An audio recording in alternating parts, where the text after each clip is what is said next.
नाज़रीन अस्सलाम वालेकुम। प्रोग्राम आईना के साथ मैं हूं आपका मेज़बान राना अबरार खालिद। दर हकीकत सियासी इस्तेहकाम और मुआशी इस्तेहकाम लाज़िम व मलज़ूम हैं। किसी भी मुल्क में मुआशी इस्तेहकाम उस वक्त नहीं आ सकता जब तक कि सियासी इस्तेहकाम मौजूद ना हो, और इसी तरह सियासी इस्तेहकाम के लिए भी लाजिम है कि मुल्क के अंदर मुआशी इस्तेहकाम हो। नाज़रीन, आज के प्रोग्राम में हम 2024 के इलेक्शन के बाद की जो सूरत हाल है, किसी भी जमात की जिसकी भी हुकूमत आएगी, उस हुकूमत को जो नई मुंतखब हुकूमत होगी, क्या मुआशी चैलेंजेस दरपेश होंगे, हम आज इसका जायज़ा लेंगे।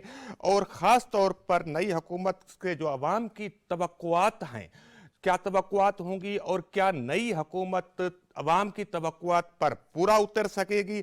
ख़ास तौर पर इस कंटेक्स्ट में भी हम जायजा लेंगे कि क्या नई हुकूमत को आते ही IMF के पास नए मुआशी प्रोग्राम के लिए जाना पड़ेगा, या फिर IMF के बगैर भी गुजारा मुमकिन हो सकता है। IMF का नाज़रीन, IMF का मौजूदा 9 माही प्रोग्राम जो कि मार्च में मतलब अगले महीने मुकम्मल होगा, अगर नए IMF प्रोग्राम में जाते हैं तो यकीनी तौर पर उसके अंदर मजीद सख्त फैसलों की तवक्को की जा सकती है। आज हमारे साथ प्रोग्राम में मौजूद है सीनियर सहाफ़ी सैयद महताब हैदर, जो कि मईशत के ऊपर एक अपनी माहिराना राय रखते हैं और तवील अरसे से मईशत को रिपोर्ट कर रहे हैं। और इसके अलावा हमारे साथ स्टूडियो में मौजूद हैं दानियाल शेख, जो तजियाकार हैं और बिजनेस कम्युनिटी से ताल्लुक रखते हैं। नाज़रीन, टेलीफोन लाइन पर साबिक चीफ इकोनॉमिस्ट, इक्तिसादी माहिर डॉक्टर नदीम जावेद, और हम सबसे पहले उनके पास चलते हैं और उनसे पूछते हैं। डॉक्टर साहब, हम आपको अपने प्रोग्राम में वेलकम करते हैं। आप ये बताएं कि इस वक्त जो मईशत की मौजूदा सूरत हाल है और मुआशी इशारे हैं, उनकी रोशनी में जो नई आने वाली मुंतखब हुकूमत होगी, उसको क्या क्या चैलेंजेस दरपेश होंगे और क्या उसके लिए जरूरी होगा कि वो नया IMF प्रोग्राम निगोशिएट करे। देखें राना साहब, ये जो भी हुकूमत अभी इंशाल्लाह फॉर्म होती है इन इलेक्शंस के नतीजे में, उसके लिए कोई बहुत आप कह लें कि फूलों की सेज नहीं होगी गवर्नमेंट में बैठना। बहुत ही टफ डिसीजंस हैं, जो बल्कि ये वो डिसीजंस हैं जो पिछले 14-15 महीने में भी लिए जाने बहुत सारी चीजें जरूरी थी, लेकिन वो एक क्योंकि जब आप इतने वीक फुटिंग के ऊपर गवर्नमेंट खड़ी हो, 2 या 3 सीट से आपने गवर्नमेंट बनाई हुई थी, तो उसमें भी वो डिसीजन लेने मुश्किल थे। तो अभी भी अनफॉर्चुनेटली जो सिनेरियो बिल्ड होता हुआ नजर आ रहा है, उसमें गवर्नमेंट जो है वो इतने हार्ड और डिफिकल्ट डिसीजन शायद फौरी तौर के ऊपर जिनको लेने की जरूरत है वो नहीं ले पाएगी, कि एक एजिटेशन का माहौल बनता हुआ नजर आ रहा है। और इस माहौल में चाहे जितनी भी आप अक्सरियत के साथ गवर्नमेंट बना के बैठेंगे, तो हमेशा चीजें जो हैं वो बेसिकली, तो देखें ना, इन इलेक्शन से सबसे बड़ी उम्मीद ये थी कि ये स्टेबिलिटी प्रोवाइड करेंगे, लेकिन इट्स क्वाइट अनफॉर्चुनेट कि वो स्टेबिलिटी जिसकी की कोशिश में ये इलेक्शन मुनक्किद किए गए, वो कायम होती हुई नजर नहीं आ रही। और अगर वो नहीं होती तो ये फिर नामुमकिन सी बात है कि जो रिफॉर्म्स मुल्क की इकोनॉमी को बेहतर करने के लिए चाहिए, और इसी तरह जो आपका बैलेंस ऑफ पेमेंट का प्रॉब्लम है और उसकी वजह से करेंसी के ऊपर जो प्रेशर है, और उसको रिमूव करने के लिए जो हार्ड स्टेप्स चाहिए, वो मुमकिन नजर नहीं आ रहा कि इस तरह की एक वीक कॉलिएशन जिसमें कि जैसे पीपल पार्टी ने ये इशारा दिया है कि वो गवर्नमेंट को बनाने में हेल्प करेंगे, लेकिन साथ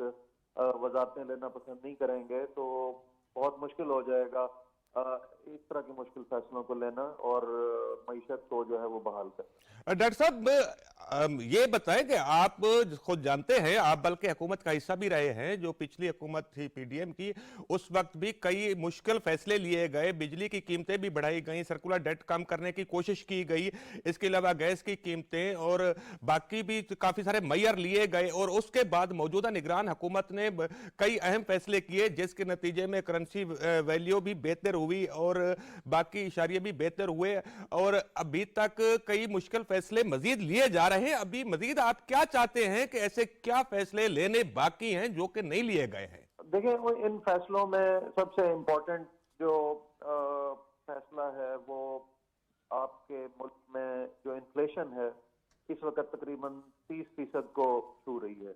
ठीक है, और जी। अगर आप पाकिस्तान की जो 76 ईयर्स की हिस्ट्री को देखें तो ये पांचवी एपिसोड है हाई इन्फ्लेशन की पाकिस्तान में।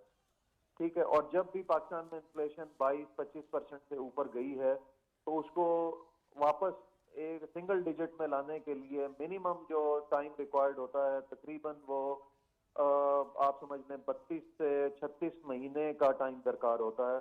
ये हमारी इकोनॉमी का एक ट्रेंड है जो पास्ट बिहेवियर जब आप उसका डेटा से एनालाइज करें तो ये सामने आता है। तो एक तो सबसे बड़ा मुश्किल फैसला जो अभी आई थिंक आईएमएफ भी फर्दर पुश करेगा वो है आपका जो स्टेट बैंक का डिस्काउंट रेट है। ठीक है, 30% के इन्फ्लेशन के साथ जो कि ग्रेजुअली बढ़ रही है। मेहताब साहब बैठे हुए हैं, वो फर्दर इस पे ज्यादा लेटेस्ट इंफॉर्मेशन उनके पास होगी, वो आपको बताएंगे कि कैसे मंथ बाय मंथ उसमें जो चेंज है वो उसमें ट्रेंड जो है वो पॉजिटिव ही है। अब इस ट्रेंड को रिड्यूस करने के लिए आईएमएफ फर्दर पुश करेगा कि आप अपना इंटरेस्ट रेट बढ़ाएं मुल्क में, क्योंकि अभी भी जो 22% का इंटरेस्ट रेट है तो हमारा जो रियल इंटरेस्ट रेट है वो -8% है। ठीक है, तो ये फैसला बहुत क्रूशल है और इसको ये हमें किसी भी सूरत इकोनॉमी को सूट नहीं करता कि ऑलरेडी मुल्क में डी इंडस्ट्रियलाइजेशन हो चुकी है।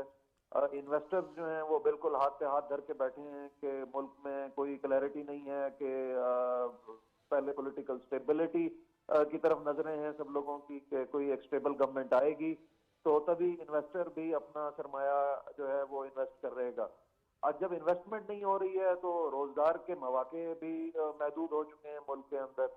अब इस तरह के माहौल में अगर एक और पुश आईएमएफ की तरफ से आता है कि आप अपना इंटरेस्ट रेट बढ़ाएं और सेंट्रल बैंक जो है वो इसको इंटरेस्ट रेट को रियल इंटरेस्ट रेट को पॉजिटिव डायरेक्शन में लेके जाए तो it would be very detrimental for the economy, for the growth तो है ही नहीं। अभी भी देखें तो आईएमएफ ने जो ग्रोथ की फोरकास्ट दी है उसको डाउनग्रेड किया है 2.5% पे वो ले आए।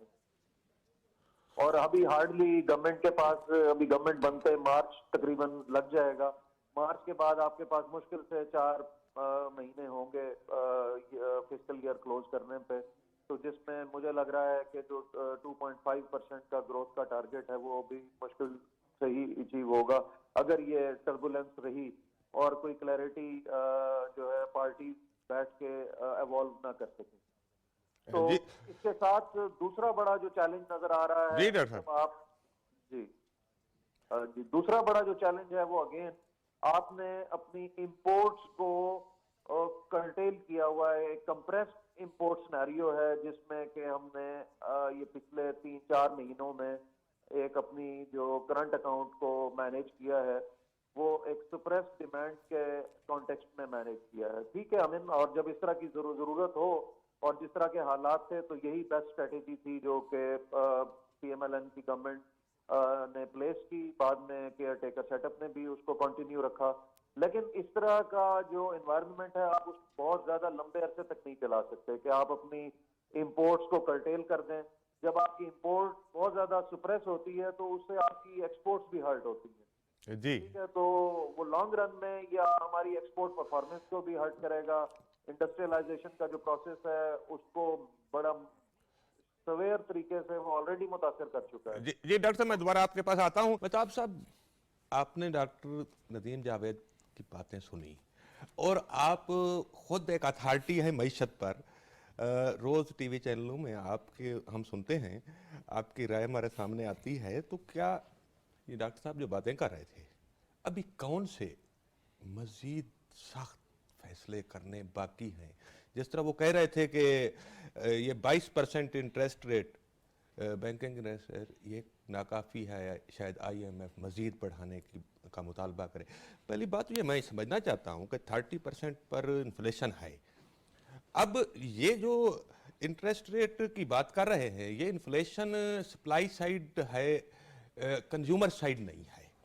कि जब लोगों के पास पैसा आता है, अफरातेजार जिसको कहते हैं, कि पैसा लोगों के पास ज्यादा आ जाता है, लोग खरीदारी ज्यादा करते हैं और इसको ये कंज्यूमर साइड इन्फ्लेशन बढ़ जाती है, तो जब आप बैंकिंग इंटरेस्ट रेट बढ़ाते हैं तो इन्फ्लेशन नीचे आ जाती है। बट ये तो सप्लाई साइड है, सप्लाई साइड इन्फ्लेशन को कंट्रोल करने के लिए इंटरेस्ट रेट क्यों बढ़ाया जाए, इसका मुतालबा क्यों आ सकता है? देखिए, बुनियादी तौर पे मसला ये है कि आईएमएफ के प्रोग्राम में जाएंगे अगर हम, पहले तो ये तय करना ज़रूरी है कि हमने आईएमएफ के प्रोग्राम में जाना है या नहीं जाना।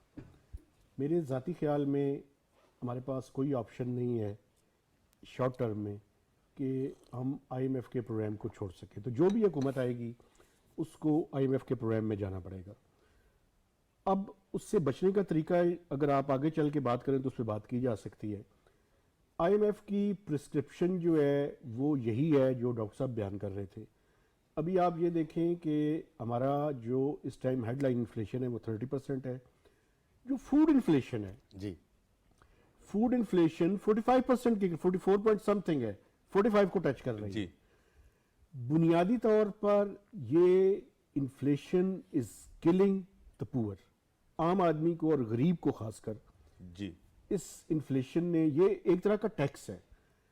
अब ये भी आपकी बात ठीक है कि पाकिस्तान में ये डिमांड साइड फिनोमेना नहीं है, ये सप्लाई साइड जी, फिनोमेना सप्लाई साइड फिनोमेना है ना। है। ये मैं आपसे इत्तेफाक करता हूं, लेकिन भाईजान बेगर्स आर नॉट चूजर्स। आपके पास अगर हम आईएमएफ के प्रोग्राम में जाएंगे तो उनकी प्रिस्क्रिप्शन में आपके सामने रख देता हूं, टाइट फिस्कल और टाइट मॉनेटरी पॉलिसी। और टाइट मॉनेटरी पॉलिसी क्या है कि अगर आप ये देखें इस टाइम 30% और 45% की मैं बात कर रहा हूं हेडलाइन इन्फ्लेशन और फूड इन्फ्लेशन की, उसमें इनकॉर्पोरेट नहीं हुआ जो गैस की प्राइसेस बढ़ी हैं, जो पेट्रोल की प्राइसेस बढ़ी हैं और जो बिजली की प्राइसेस मजीद बढ़ने वाली हैं। जी, अगर इन सब को शामिल कर लिया जाए, मैं आपको एक मिसाल देता हूं। आपको पता है जो लास्ट टाइम गैस की प्राइस बढ़ी थी, जिसकी वजह से पाकिस्तान का हर आम आदमी शिकायत कर रहा है। पाकिस्तान ब्यूरो ऑफ स्टैटिस्टिक्स ने क्या फिगर्स लिया था, 1100% की इंक्रीज का फिगर लिया था उन्होंने। तो ये आपकी बेस लाइन वैसे ही ये ऊपर रखनी है। और अभी 67% ये जो इंक्रीज नोटिफाई हुई है, आज ही रात हुई थी। अब इसने भी, ये आईएमएफ का एक स्ट्रक्चरल बेंचमार्क था जिसके तहत आपने ये कीमत बढ़ाई है, क्योंकि वो उसकी वजह ये भी है कि आपकी टू जाइंट्स जो हैं वो लॉसेस कर रही हैं। तो ये पब्लिक सेक्टर इंटरप्राइजेस को ठीक करना पड़ेगा। आईएमएफ के प्रोग्राम में जाएंगे तो प्रिस्क्रिप्शन उन्हीं की होगी, हालांकि ये बुकिश है, हालांकि ये गलत है। और तीसरा जो इंपॉर्टेंट बात है राना साहब और डॉक्टर साहब, आप भी मेरी इस बात से इत्तेफाक करेंगे कि अगला जो आईएमएफ का प्रोग्राम है वो बड़ा टफ निगोशिएट करके हमें करना चाहिए, बड़ा सोच विचार करके करना चाहिए, उसकी कंडीशनैलिटीज को स्टैगर करके करना चाहिए। उस पर आते हैं हम। अगर हम ये ना कर सके तो फिर बड़ी मुश्किल। उस पर मैं आता हूं आपके पास। दानियाल शेख, आप ये बताएं कि ये जितनी भी सियासी जमातें इलेक्शन जीत कर आई हैं, इन्होंने तो अवाम के साथ बड़े बड़े वादे किए थे, अवाम की तवक्कुआत बढ़ा दी थी। किसी ने कहा 300 यूनिट बिजली फ्री देंगे, किसी ने कहा कि 200 यूनिट तक मंथली बिजली फ्री देंगे। इस तरह के और भी बड़े बड़े वादे किए थे।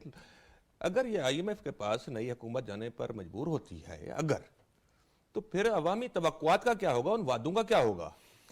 उससे पहले राणा साहब, first of all thank you so much, आपने मुझे अपने प्रोग्राम पे बुलाया। डॉक्टर साहब एक बात कर रहे थे पॉलिटिकल स्टेबिलिटी के हवाले से, तो मेरा एक सियासी तज्जिया है, कि प्रोग्राम सियासी नहीं है, लेकिन क्योंकि आपने शुरू में कहा सियासत और मईशत आपस में, जी हम मईशत के ऊपर ये वो सवाल है कि मुर्गी पहले आई कि अंडा, ये तो आपस में इनका एक चोली दामन का साथ है।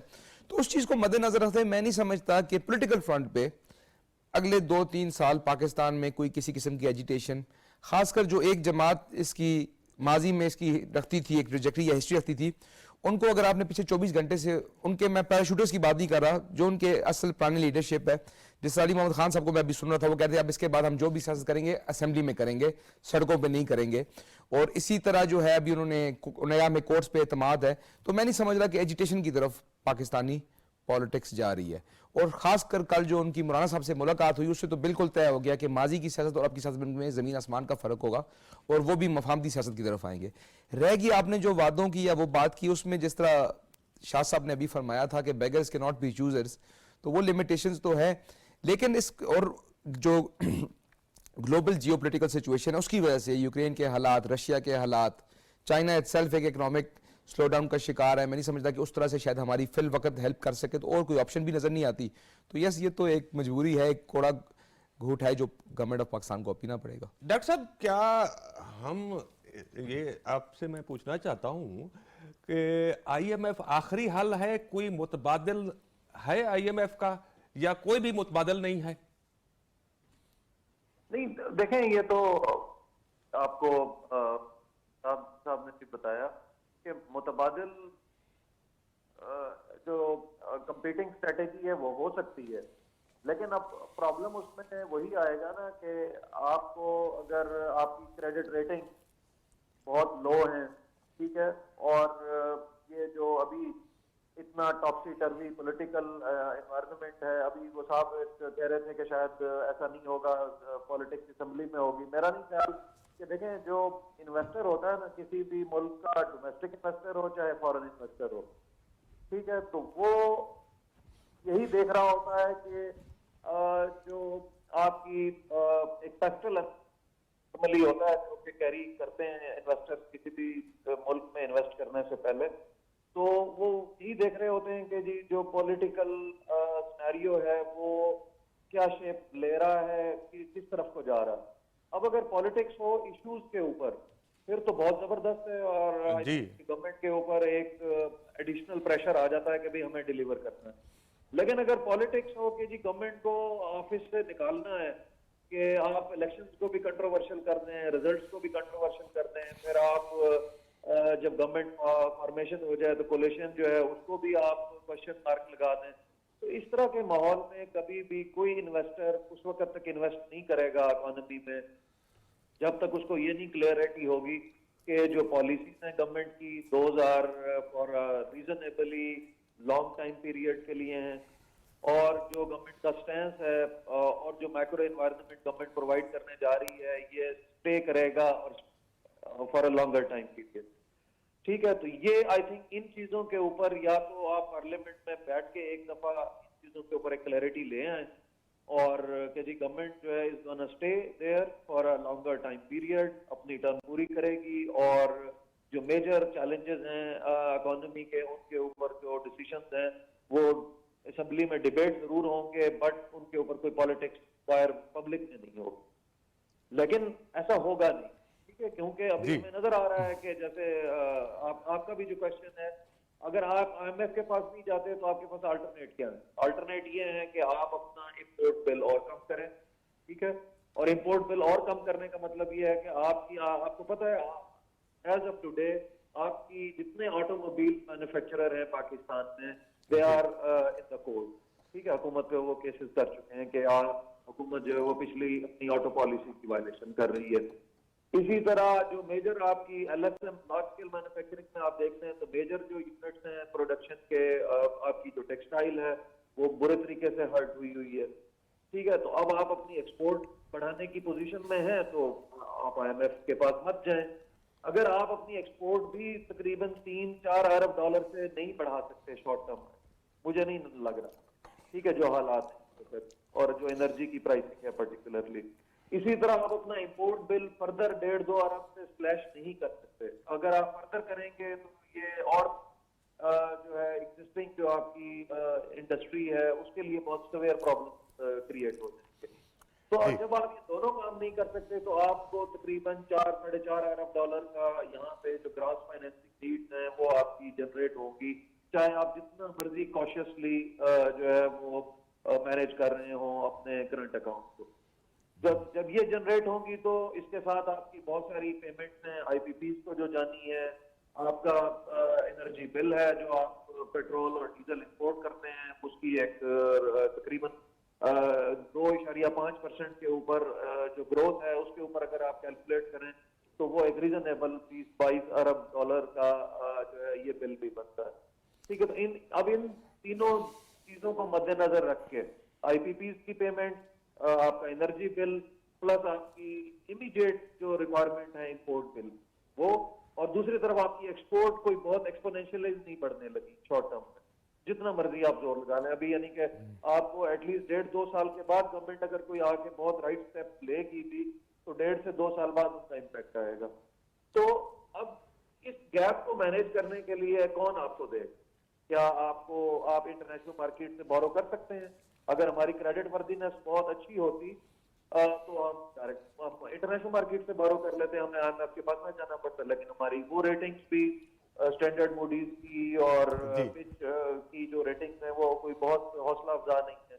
उन रेटिंग्स के ऊपर अगर हम बोरो करेंगे तो हमें कहीं एक्सपेंसिव पड़ेगा आईएमएफ के मुकाबले में इंटरनेशनल मार्केट से बोरो करना, अगर हमें मिल भी रहा होगा तो। अच्छा, अब दूसरा ऑप्शन फिर फ्रेंड्स का है। Friends are already running short of patience कि भाई आप कितनी दफा फ्रेंड्स आपको हेल्प करेंगे, कब तक करेंगे? तो ना अभी तक तो यही था कि जी ठीक है, एक फ्रेजाइल गवर्नमेंट है, 2 या 3 सीट के ऊपर एक कोलिशन ने गवर्नमेंट बनाई है तो इसको हेल्प करना जरूरी है। मिडल ईस्ट से भी आपको सपोर्ट मिला, चाइना से भी सपोर्ट मिला, जी। बट अब एक नए सिनेरियो में कि जिसमें आपको फुल फ्लैज इलेक्शन के बाद गवर्नमेंट आ गई है, तो क्या अब आप दोबारा यही सेम स्टोरी सुना के उनसे आप हेल्प लेंगे? मेहताब साहब इस पे ज्यादा बेहतर कमेंट्री करेंगे पॉलिटिकली, मैं ये उनके लिए छोड़ जी रहा हूं। जी डॉक्टर साहब जी। जी अब इन चीजों को मद्देनजर रखते हुए आप मुझे बताएं कि आईएमएफ के अलावा और क्या ऑप्शन बचता है? जी डॉक्टर साहब आपके पास दोबारा आते हैं। नाजरीन यहाँ पर एक लेते हैं ब्रेक और मिलते हैं ब्रेक के बाद।